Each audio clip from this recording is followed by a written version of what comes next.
हर तख्ती मुकम्मल करने के बाद मैंने आपको एक अर्ज किया था, अभी आप तख्ती खत्म करें, वो तख्ती कुरान मजीद में से बच्चों से सवाल पूछें।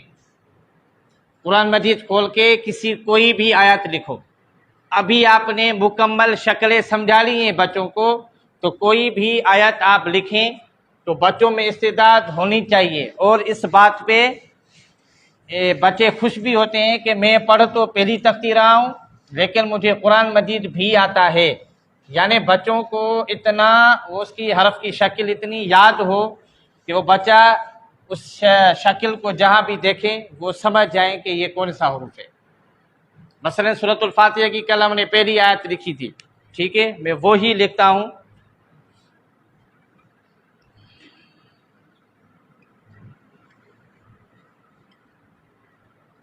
फिलहाल एराब वगैरह नहीं लगाएं, क्योंकि बच्चा फिर बोलेगा कि जबर जेर पेश मैंने पढ़ी नहीं है।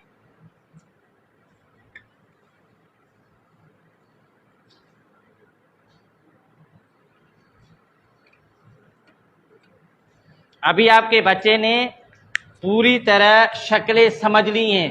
तख्ती नंबर 1 में मैंने यही आयत लिखी थी, पर हरफ वो पूछे थे जो मुकम्मल थे। मसलन अलिफ, रा, बा, नून एक बच्चे ने आपको बताया था। मसलन अभी भी एक बच्चा आ जाए, आप आपके सामने ये वही नमूना आपके सामने हाजिर है, देख करते होता है, ठीक है बेटा। इस आयत के अंदर जितने भी हरूफ हैं आप वो हमें बताएं। शाबाश, कलम को सीधा पकड़ो। आप पढ़े नहीं, ये पढ़ेगा।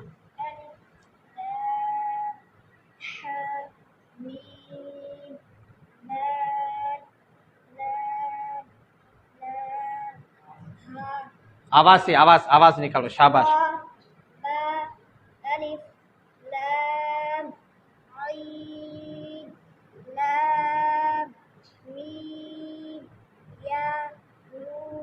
यानी बच्चा इस तरह आपने जो भी हरूफ पढ़ाए हैं, ये बच्चा उन हरूफ की पहचान रखता हो। अभी ये बच्चा खुश होगा कि मैंने कुरान मजीद से भी उस्ताद जी को बताया है। इससे क्या होगा, बच्चों की इस्तेदाद बढ़ेगी, एक शौक बढ़ेगा।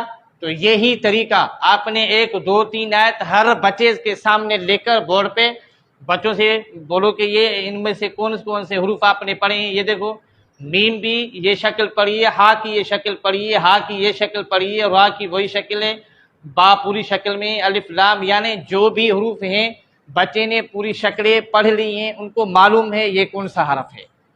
तो इससे एक तो शौक बढ़ेगा इंशाल्लाह ताला। इस तरीके से आपका क्लास मयारी होगा। शाबाश बेटा, जाओ, ठीक है।